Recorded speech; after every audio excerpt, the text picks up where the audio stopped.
All right, welcome everyone. We're Semblance of Sanity. I'm Caleb. I'm Jacob. And we're here for The Legend of Vox Machina, Season 1, Episode 8. We had Scanbo! Last episode was so good. Felt so good to have that, and now that it's all animated and done, we can move on to the freeing of Whitestone. Yeah.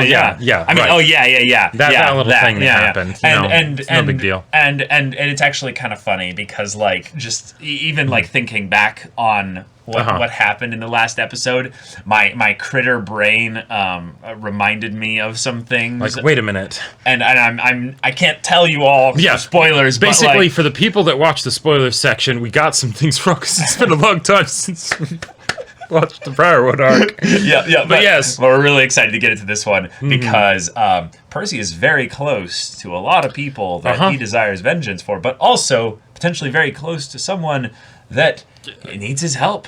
Someone that might needs him bleeding out on the floor right now. Exactly.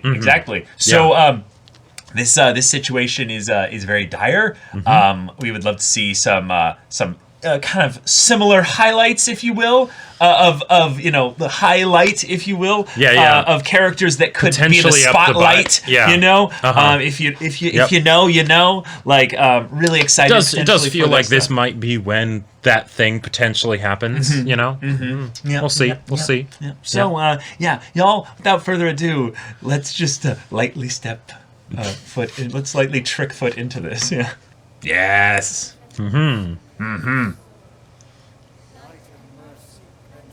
Hey, Matt. Yep.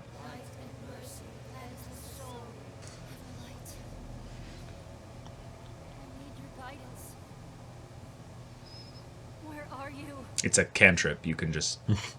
God damn it, Caleb. But it's not a curse. It's all in your head, Pickle. Say it. We'll try this again in a few hours. When you've regained your strength. No. I'll try again. I'll take a point of exhaustion, bitches. This stone is a conduit for more energy than any one person can channel. Especially for whom the connection to the Everlight. Question. Oh. Okay. All right, you got this, Pike. Yeah. Into the breach. You're a monster. I love this because this is like extra campaign stuff. Like, we we essentially get bonus content. Yeah. That. Yeah.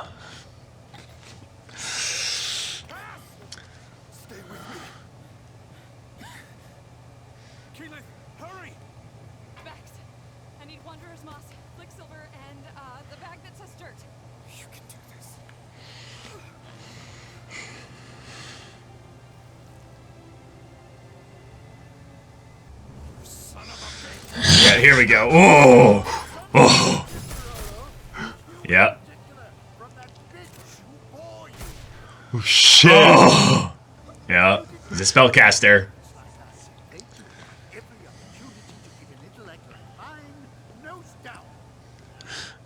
Nice. Did you see that little reflection there?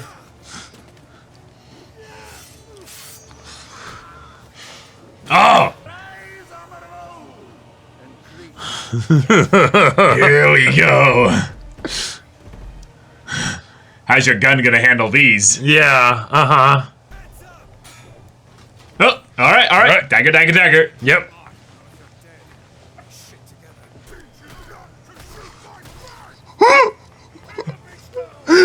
Resistance to piercing damage. Yep. She gonna split the arrow? Yep. Wow. I think Grog might be able to make some short work of these.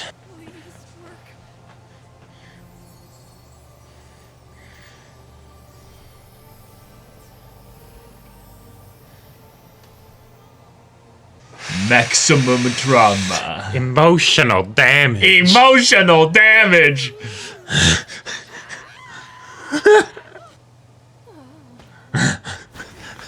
Huh. All right.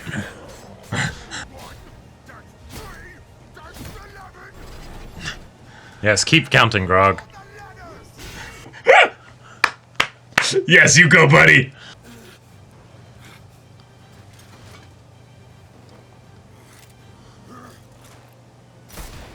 Oh, oh, there you go, there you go. Yep. Yep, the joints. Whoa! Oh, nice. Yeah. All right, there you go, there you go. Get mad, big guy. Tell me what to do, guy. How would you like to kill your friends for me? Yep. Yep. Charisma saving throws.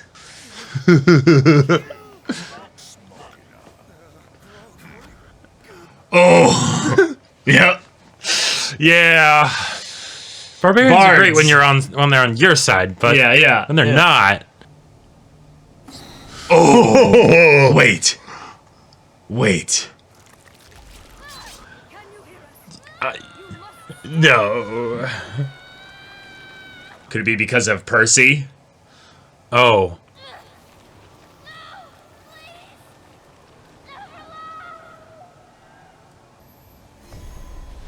Oh, son. Hell yeah. Let's go. For light?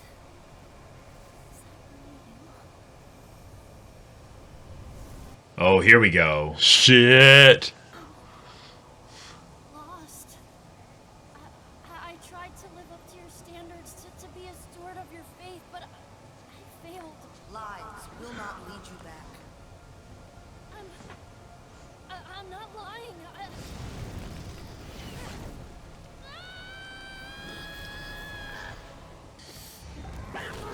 Yeah. We have to disarm him.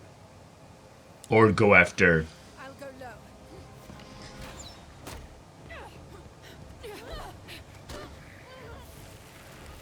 Yeah. Okay, all right, nice. I love it. Yeah, good luck with that.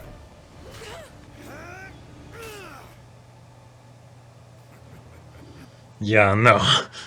This is Grog you're talking about. So let's stop wasting our time on him. Berserkers. Enough of this. Yep. Oh shit. Oh shit. Pay attention to it. I want you to know how you died. And who did it to you. Shit. Oh God. No escape this time. Yep. I'll give you an apology, Professor. You're right. Rolo's treated you poorly. A talented mind needs time to cultivate, to think. Yep. Time to think. Mm-hmm. Yep. Yep. Misery did not prolong your life, and yet it bought me all the time I needed. Oh. Oh shit. Yep. Wow. Oh my god. Oh, that was It's beautiful. like a dragon almost. Like the blood. Yeah. Reckless. I roll with advantage. You were our teacher. Up. Yep. Oh shit. And we needed you most. Murder entered my Yeah, there it is. There's the line. There's the line. Oh. Nice. Oh. Someone's eating good tonight. Uh-huh. Yep. Holy shit. Yep. Come back to check. Damn. Yeesh. Using them too. Feeding information to the resistance. Yeah.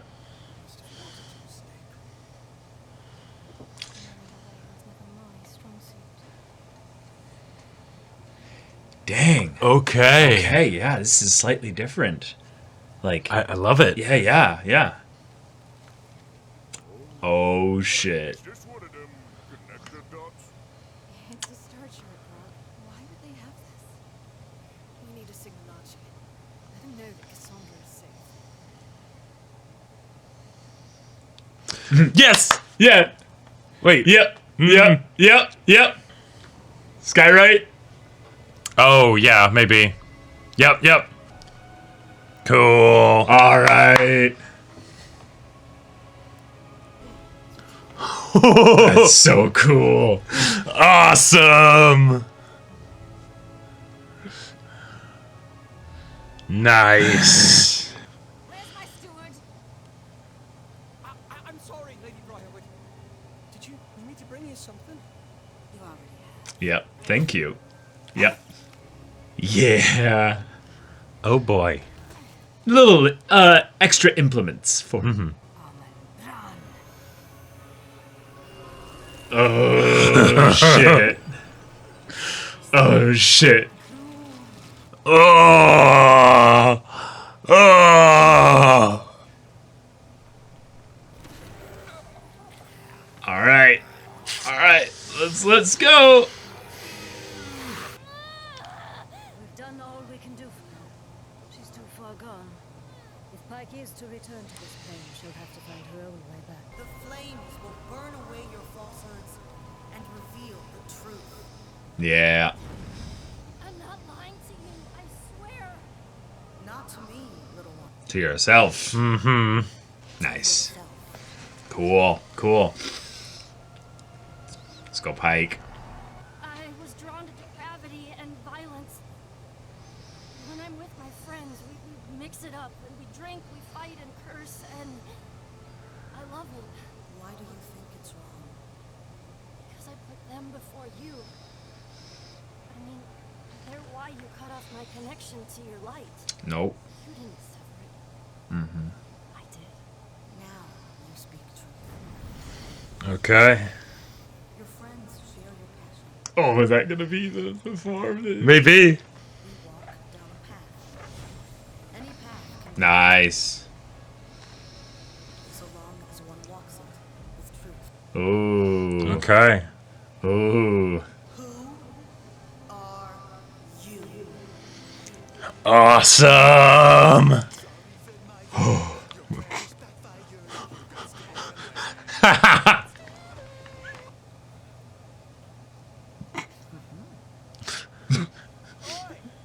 Fellas got room for a third? You sure about that, buddy? Yeah. Because fuck me, that's Yeah. It's the exact reason why. Yes. Yep. Oh, Stanley! Oh, you fucking missed it! You don't really get to go to the whorehouse. Ah!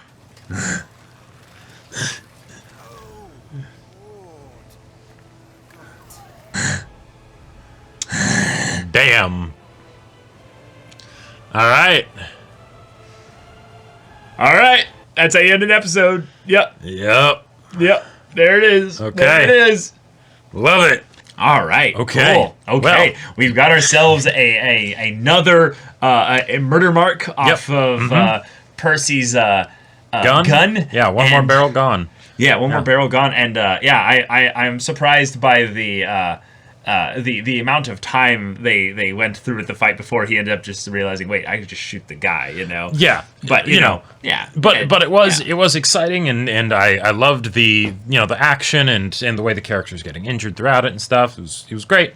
And also the mind control on On Grog. the charm on them. Yeah, that was good. That was good. Because the thing that I had forgotten from the campaign is that this guy was a spellcaster. Right, I forgot that too. So it's just one of those things where he was a bard in the Gotcha. campaign. Okay. And so his thing was being able to use a lot of charisma-based, kind of attacks and things like that. So, of course, being able to control Grog is a great little thing of that. Right. Barbarians don't have great mental saves. Barbarians don't have great, generally, like, charisma, especially, saves. Yeah. But okay, so we had the fight and it was won, and we also got a bunch of awesome stuff with Pike. Yes. And as fantastic as the action was, the Pike stuff I feel like was the thing that I liked the most from this episode because, like you mentioned during the reaction, we didn't get that in the actual campaign. This is new stuff. New stuff. And it's really good. Like, because the whole the whole situation with Pike, yes, was a character thing, but it was also a representation of the fact that Pike couldn't always be with the group because she had, her blind spot job, the right? Player Ashley Johnson was just not around, not able to be there, right? So it's like, okay, well, we'll have Pike go and do other stuff, right? Yeah, cool. But no, we're actually turning it not just into be something where, yes, Ashley/Pike isn't able to be there, but here's all this great character stuff that we get to see about it. Okay, yeah, cool. and it's a classic thing in the D&D campaign where you have a character that, well, because their player just can't show up because scheduling is the hardest that's the real boss in D&D. Yes, the highest CR creature is scheduling conflicts. Yep. And yeah, okay, cool. We get to see this here, and Pike having basically the kind of realization that this isn't something that's coming from outside forces, it's coming from within, is really cool, because I believe, again, that's also a slight change from the way it was in the campaign as well, like the explanation that was given basically as to why her powers were cut off in this regard, because there were some things that she did that were like directly her that caused it, not some kind of change in her own perspective. But I actually think that this is better than the original explanation. So it's kind of cool in that having the ability to go over this whole story again with their whole team, with Titmouse and everyone involved in this, and basically say, okay, what are the things that we can either streamline, simplify, or at the very least just tell in a more compelling way, because ultimately improv leads to really good, I would say, kind of human character moments, but doesn't necessarily line up for the most compelling narrative in an overarching fashion. Right, and it's also something where, because they were playing a D&D game, right? Yeah. There are certain conventions within the game mechanics that have been around for a long time, but don't necessarily translate into the most interesting storytelling. Correct. So, like the alignment system, for instance, right? Or a lot of the general limitations that are put upon, like clerics and paladins, more so in older editions than in like current editions, right? Yeah. But that's one of those things where it's like, okay, yeah, that can be a fun way to provide flavor for the characters if they don't have anything to work with, right? But ultimately, the player is working with the DM to create a compelling narrative for their character story. Right. So all of that other stuff is supposed to be in service of it, not being a hindrance of it. So things like, if you want to go and adventure with your friends and everything, you can totally do that. Just make sure that it's a conscious decision of what you want, and that you're going to be your own little light in that way, instead of, say, serving at a temple or whatever. Cool. Right. Yeah. Awesome. Yeah, really awesome stuff. Yeah. And Pike's one of those characters where in campaign 1, I think it's easy to, like, when you're watching it, to kind of forget about her at times, because she was gone so much during the first campaign. So it's such a big deal for us critters to basically have more Pike moments, because Pike was a character that, when she was around, we awesome. loved her. Like, she was so adorable and fun because she had this, like, really kind of like big sister kind of thing for the group, but even more so than that, she was also like the one that had probably some of the most like playful, silly moments as well. Yeah. Despite the fact that she was often required to be the big sister so often. She was like, on the one hand, she very much has that mom energy sometimes, where she'll like, give the stare of like grog, But at the same time, she'll totally like goof off with Grog and Scanlan with the best of them. So drinking buddies. Yeah, exactly. She's a little monster after all, right? So I love that we get to see more of her in this show. If you like the stuff that they're doing with Pike here, I will just say, campaign 3, Ashley is able to be there the entire time, and it is wonderful. It is wonderful. So, just throwing that out there. Yeah. And all right. So Briarwood's getting pissed because Keyleth did the full-on like just casual druid, just showing off, there we go. just Boom. spell, and I love it, because one, it's just a D&D spell that doesn't really get used as often. It is very underrated, I feel like. As often, I would say, as it could. But it's really just showcasing that full spellcasters in D&D can do crazy shit. And and it's easy. Right. It's actually just easy. Yeah. Like that's one of the things that Keyleth can do that's like just kind of mid-average. Like that's average Keyleth magic. For translation, they're, I believe, like level 10 right now, so their spell levels go up to level 5. Skyride is a level 2 spell. You know, it's just the basic. It's just basic shit. Just the basic thing, right? Yeah. Very cool though. Very cool. Yeah. And also having it be the climax of the episode that leads to Delilah summoning a horde of undead, which I love that that's a thing that she hasn't done because it would just be indiscriminate murder in Whitestone. Exactly. And they still need people in order to do the ruling thing. To quote a wise philosopher, life needs things to live. And, you know, I think that says it all. And unlife things needs dead things to be undead. You know? Right. Yeah. Exactly. Yeah. It makes perfect sense. So sometimes she needs to just grab a volunteer. You know? Yeah. I loved how Silas was kind of like, did you have to use them? This isn't necessary. Like, but like, also, babe, like, come on, I get you're upset, but like, you can talk to me. I got the vibe that it was out. also something of like, but did you have to kill him? He like gets us our food and stuff. Right. Like he actually like serves kind of like a purpose at this mansion. We could have grabbed a random person off the street. I was gonna eat him in a week, so like, why you got to be like this? Like, yeah, exactly. He tasted good, and he was also not resisting when we like did our minor feedings. You know, right? Yeah. Just gnawing. You know, just a little bit. Two things. But okay, Anders is dead. Yep, Anders is dead. We are working through that list. There aren't many names left. The Duke is still alive, though. That's true. Yeah, and I'm, because they're changing some things. They're changing some things here and there.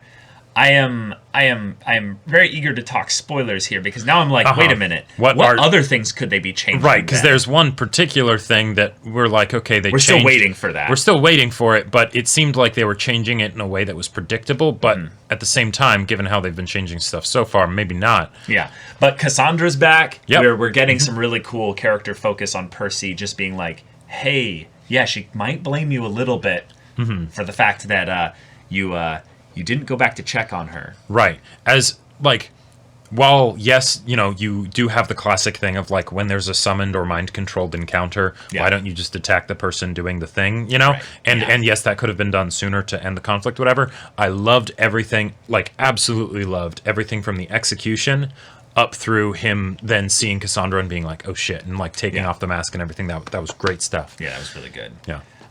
We're going to talk spoilers now. Okay. Because I have to talk about some things here. Okay, so 3, 2, 1, get out. Be gone. Okay, all right, y'all. So Pike didn't come back this episode. Pike did not come back this surprising. episode. I think she's coming back literally in the next episode. Then. Yeah, it makes sense because it's probably not enough of a cliffhanger to be at the very end of the episode. It's too much to pack in. And it's too much to pack in, so we make it like be a big thing where we're ready for her to come back in the next episode. We've seen now the form that she will take when she gets projected in. That makes sense. Right. But also, I was pretty sure Cassandra was not actually like the throat was slit here. I thought that was some kind of illusion or something like that. Right. Well, and so yeah. So I guess this is more of a thing of where they're like, we're wanting to set up basically the Cassandra betrayal. Well, okay, theoretically, so was it that Cassandra herself was an illusion? No, or I think that it's that the throat being sliced was an illusion. And I think that could theoretically still be the case because the illusion is just still up, and then she just, they're doing a healing thing. Okay, yeah. Yeah, and it was dramatic acting. Right, exactly. Okay, that tracks, yeah. Yeah. And then it's also the idea of like she didn't necessarily cast a revivify.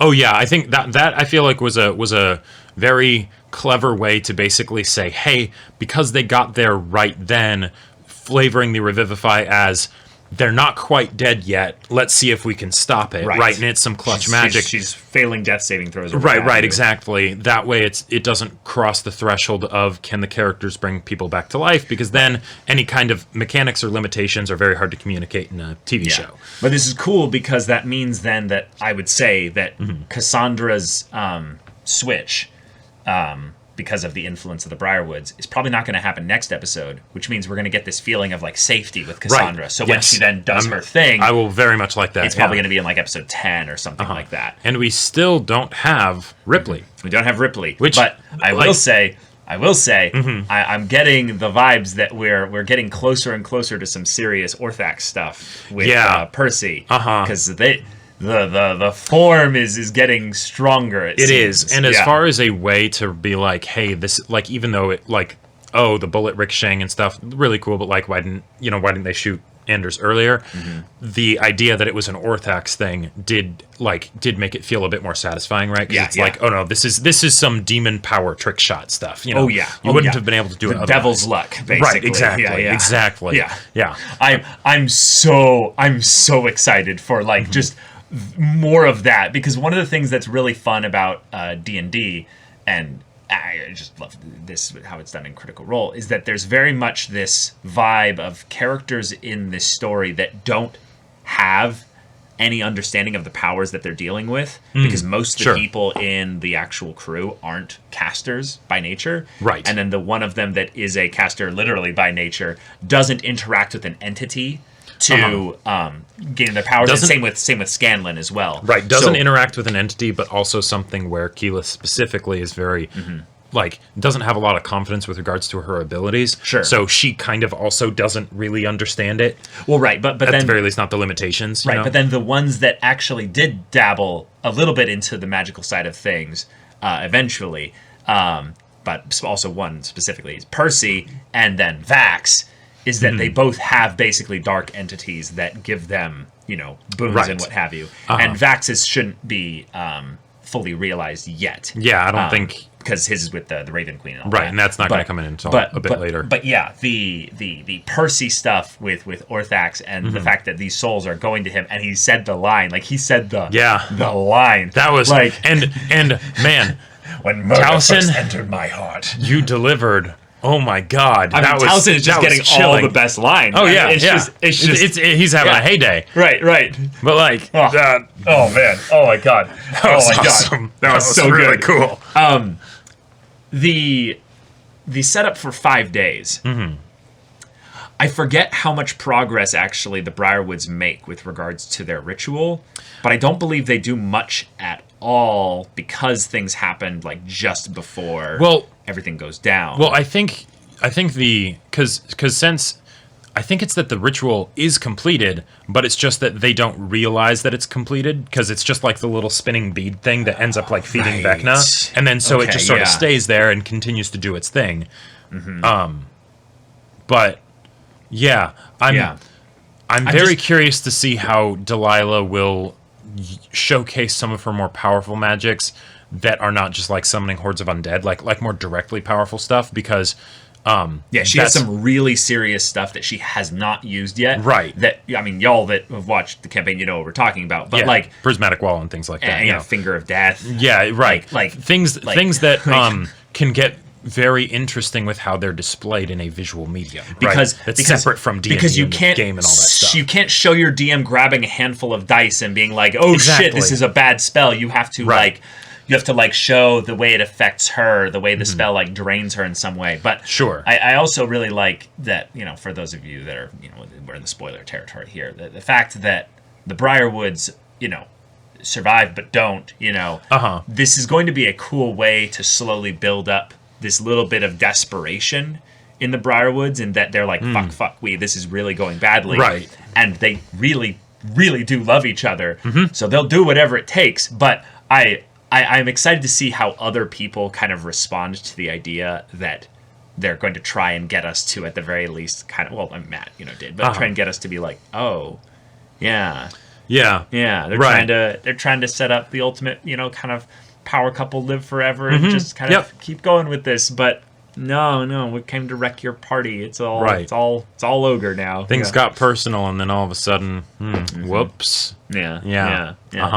And also the fact that if Pike comes back in the next episode, which I mean, guaranteed he's going to come back in the next episode, how will they establish that to then set up Pike at the end, basically with helping them with Delilah, right? Because what because I forget, is it something where she like shows up in her like astral form and then like goes away and then comes back and goes away? Like she's only able to be there for like little bits of time? I think there's or is she just there there's two from here on out? specific times from what I remember that she's there in her astral form. Okay. Her form, basically. Yeah. Her projected form.